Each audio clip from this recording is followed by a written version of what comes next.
Unity of Houston is an inclusive church where we seek to understand and live the teachings of Jesus and other spiritual masters. At Unity, we welcome all people from all spiritual paths and every walk of life. We celebrate the diversity of our city and of our world, and we teach love, tolerance, and oneness, seeking to live in harmony with open minds and open hearts. Wherever you are in your spiritual path, you are always welcome at Unity. Join us and discover that the life of your dreams is already within you. Good morning. Oh, I've got a few dents in my fender and a few extra spare tires after Thanksgiving. Did you know I was born and raised in Beaumont? So this is like homegrown territory to me. So this humidity just makes me feel right at home. How wonderful to be here. May the words that come from my mouth and the meditations of my heart be rooted in that divine sincerity. And my invitation to you is that you get to keep what works for you and discard the rest. Does that sound like a good deal? Great. There is a wonderful thing that excites me every single time I get still long enough to contemplate it. And that is that I am a vessel of the divine. I am an instrument of that which is intelligence. I am that which is the expression of God. And we've heard all of that before, but I really sit and contemplate that. And in my contemplation, I realized that there is a programming and encoding of this intelligence that exists within us. It's the same thing that exists within the embryo that automatically brings it into full form as a child. It is the encoding that is in a bud that allows it to become a blossom without any kind of committee standing over it and telling it what to do, without any workshop. It is an encoding and a program that lets the acorn know exactly its potential as it expands and bursts and grows into the mighty oak. It is that intelligence and that encoding that is inside the caterpillar that transforms it into the butterfly. And when I sit in contemplation and I think about that intelligence, that encoded programming within all of us, because we are all that one collective, I wonder what gets in the way of that expression, that divinity, that expansion that I have personally adopted unconsciously or consciously even. And so it's the distinction between change and transformation. Maybe some of you know this, but I find this fascinating because we always talk about how we want to change. We even say that we want to be change agents. And I've let that go because I'm no longer satisfied with wanting to be a change agent. What I want to be is an agent for transformation. And there's a distinction. Because you and I change our mind all the time, right? We change habits, right? But do you know what happens with change? You have the ability to revert back. So even if you changed your mind, you can change it back. Even if you changed a habit, you can revert back. But with transformation, there's no going back. In other words, the oak can't go back into the acorn. That which is the child cannot go back into the form of the embryo. And when we talk about transformation, real transformation in that way, we begin to understand that we're talking about a lot of physiological things that describe that. And so what would be transformation for you and I? Where would that have to occur? Because it's not really the stuff in the outer, but real transformation takes place within mind. Within our consciousness. That's where it happens. And when we start to contemplate what that looks like, how do we go from just paying lip service to that to really living that or really embodying that? And that has become my mission. As a minister in this movement for many, many years, my first teacher was Louise Hay. In fact, I was in a singing trio that started right when she was gaining notoriety back in the 80s. Yes, I've been around that long. And traveling with her. And all of these things have been a part of me. And as I've aged and grown over these many decades, I keep feeling that sense of dissatisfaction, which I actually like. Because that dissatisfaction tells me, or it reminds me, there's no finish line. And so when I consider that, I go, what will my message continue to be? Where will I evolve? What will that be? And right now, it's really focused on this idea of transformation. And I feel as though if I can convince one person for every single time that I talk to embrace this as their personal mission, then I've experienced success. And I believe in tangibles. I believe in giving you something, practicalities that you can take with you. And so I want to talk to you about the self-care of transformationalists. I made that word up, transformationalists, self-care. And I'm not talking about self-care with a small s. I'm not talking about the pampering that we do. I'm talking about capital S, self. Capital S, self-care. What will set you and I up for optimum success in order to really avail ourselves of being ready for transformation? And the first one is curiosity. Curiosity heals. Did you know that? Curiosity heals, because curiosity of self and why we do the things that we do, why we have the triggers that we have, why we keep finding ourselves circling back over and over again in the same kinds of difficult situations. If we become curious about that rather than being punishing, then that curiosity opens doors where the awareness of what we're doing and what I call our internal themes can begin to arise. I'll give you an example of some internal themes. How about this one? How many of you have it? I don't have enough time. How many of you say that? Did you realize there's no truth to that? But because we keep saying it, and because we live in a society that accepts that as normal, what does that theme continue to produce? Not enough time. How about this one? If you want something done right, you have to do it yourself. Did you know there's no truth to that? But if we keep saying it and we don't challenge that or become curious as to where did that come from, then here's what happens, and I find this ironic, that people with highly developed, beautiful skills will cross our path and we won't be able to see them. We won't be able to understand or bear witness to their gifts that they're wanting to get because we're living in this theme. So how many other themes do you think we might have? Bunches of them. Those themes of, I'm not good enough. Did you know there's no truth to that? However, how many of us not necessarily say it out loud, but think it daily? There's not enough. All of these things are these subjective themes that live within us. And until you and I become curious about where did they come from? And why do I keep revisiting them? And how is that getting in the way of that beautiful encoded programming that wants me to excel just like the acorn excels into the oak? Because that's really the only thing that's getting in the way. And so when I started to think about that too, it reminded me of something that the author Carolyn Mace used to say, and she called it the 6-second theory. And she said, did you know that something that only takes 6 seconds still governs the way that you and I feel about ourselves to this very day?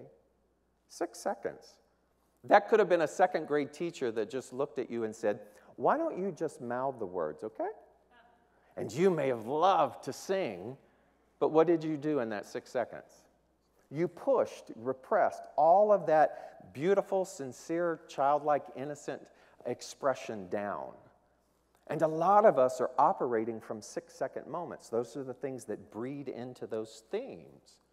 And I remember when I was 7, growing up in Beaumont, Texas, I was the last of a tribe of children, and my father passed away here in Houston at the VA hospital. And you know how it was, how those are always depicted, those phone calls at 3 a.m. in the morning? Well, there weren't enough bedrooms to go around in the small house that we were raised, and so I slept as the baby of the family on a cot in my parents' room right next to the rotary phone. Remember rotary phones? And so my mom picks this up at 3 a.m. and we're all startled awake. And I can hear the VA hospital telling her that my father had passed. And she took down all the information, and then she hung the phone up, and then she dialed that rotary phone again and was speaking to my aunt and told her what happened. And then she said this: "What am I supposed to do with a 7-year-old boy?" And I heard that. And in my 7-year-old processing mind, I somehow associated that with a theme of being in the way. And so if I'm in the way, there's very few options, right? One is you just kind of give up, or the other one is that you strive and overachieve and have to express 1,000% in order to feel worthy enough to be around everybody else. And I chose the latter. And it didn't even come to me, that memory, until I was well into my adult years and on a spiritual path, and I went, wow, I played that theme out beautifully. And as I began to become more and more curious about what else is in there, I realized that that level of curiosity, of leaning into my behavior, of leaning into my thoughts, was far more loving and far more productive in order to be available for transformation than constantly beating myself up about it, or constantly trying to self-improve without really looking at the genesis or the primordial cause of what those things were about. And so curiosity heals. Are you willing to become curious about the things that are up in your life, the things that are repetitively going on, those particular patterns? The next one is principle over personality. How many of you have ever heard that we live by a spiritual principle or a spiritual law? And that law is the law of cause and effect. That which we think manifests, that which we focus on expands and grows. And so that particular spiritual principle of what it is that we focus on becomes the very thing that continues to present itself in the world of effect. And it doesn't matter who the personality is, that same principle is true for all.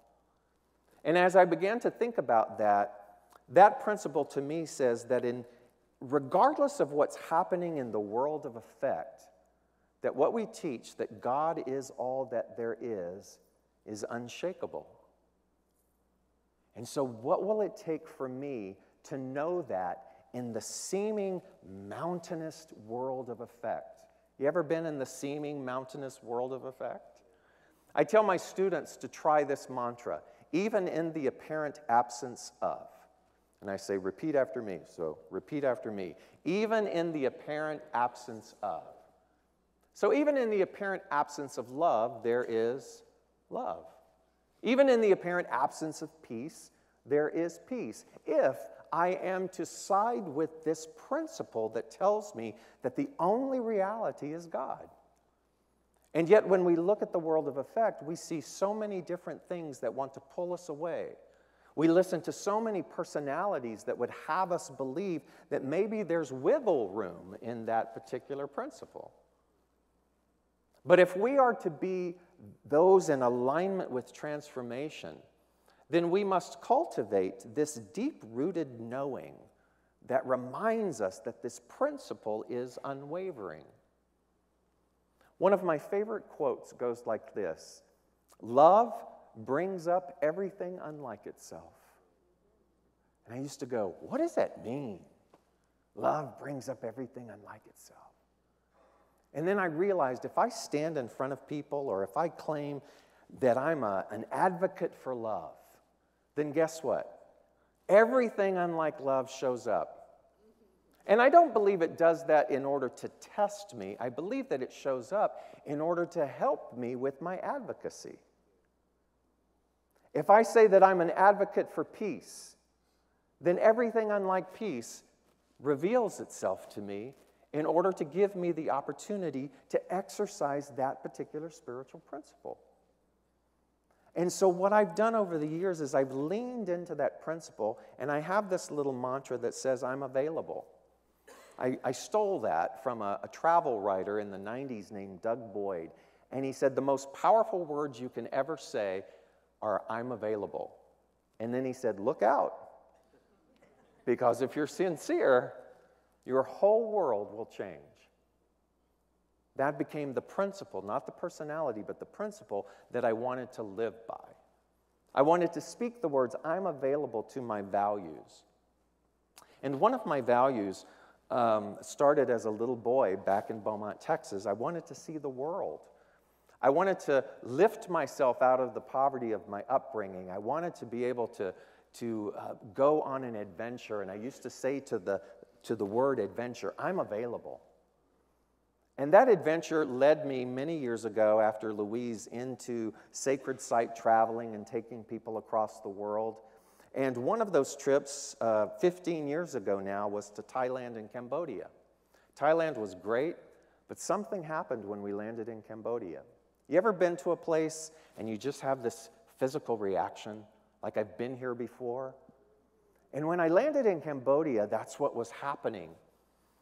And I remember getting off the plane, and I could feel this sense of equanimity and peace and poise among the people. And strangely, it was only 30 years since their own civil war.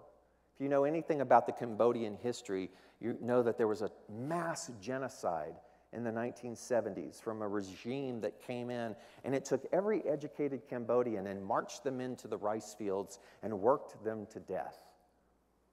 And that's the movie The Killing Fields, if you've ever seen that. And so to be there 30 years after that, and to realize that prior to that, some of the earlier generations were all gone, and yet there was this beautiful sense of peace there. And I remember watching the people who were in the group with me become astonished by the immense poverty that they could see. And that natural empathic opportunity of wanting to help and to be supportive came up, and I went to the guide and I said, I have 15 captive people who want to help. I realized that it's a one-off. I realized that it's not going to be anything sustainable, so I have a favor that I want to ask you, and that is to take us to wherever the greatest need is. And he said, why? And I said, because I want them to have the optimum opportunity to be able to see and experience what has happened in this country. So long story short, we went to the banks of the Tonle Sap Lake, which is the largest waterway in Cambodia. Prior to going there, he said, that's where you will find all the refugees and the immigrants and the landmine victims. If you remember Princess Diana, before she died, excavating the landmines in Cambodia was her last initiative. 15 years ago when I went, there were still hundreds of thousands of landmines that had not been unearthed. And so many children and farmers and things were finding them later on after all these years, and it would blow off their limbs. And so a lot of these people were congregating on the banks of this lake, and he said, if you really want to do something, feed those children because they're starving. And he said, you can't just feed them anything. You've got to feed them things that are indigenous to their digestive system. We talked about logistics, and he said, I will take you to the local markets. We descended upon the local markets, which basically is where a family sells produce of everything they've been able to either get their hands on or farm themselves. And we ended up as a group going to 3 of these local markets and buying everything that they had. It took a fleet of vans to put it all in. And when I went to pay for it, guess how much it cost? $86. 3 markets worth of food. The vans cost a lot more than the food. And when we arrived at the banks of the Tonle Sap Lake, there were more than 100 children that were sitting uniformed in the dirt waiting for us. Because the guide had said, you can't just show up, it'll be utter chaos. This was in the days long before rampant cell phone use. I don't know how it happened, but he got a message there so that when we showed up, that's the way it was. And we began to distribute the food, and it was orderly for about 7 minutes. And then off in the distance, about 100 more children started running towards us because they heard there was food there. And they began to grab at us, and when everything was over with, we all looked down, and one of the women burst into tears because our clothes were covered in these little tiny mud handprints. And it was in that moment of saying, I'm available, that moment of trying to connect to principle that says, even in the apparent absence of, there is God. That a whole new lease of my life, a whole new direction of my life began to unfold. And I made a vow in a smelly pontoon boat on the banks of the Tonle Sap that I would come back and I would find a way to bring solution to the country of Cambodia. 15 years later, we have 2 schools there now that serve over 600 children with free education. Life skills training. We have an IT tech center. They're learning coding, and it's just amazing. And they're learning fine arts. And the systems there began to work so well that we thought, where else can we go?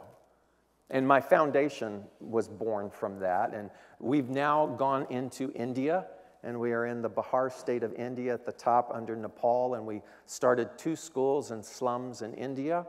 And we are also working with Guatemalan girls in the country of Guatemala to lift them out of the poverty and illiteracy so that they can get a higher education.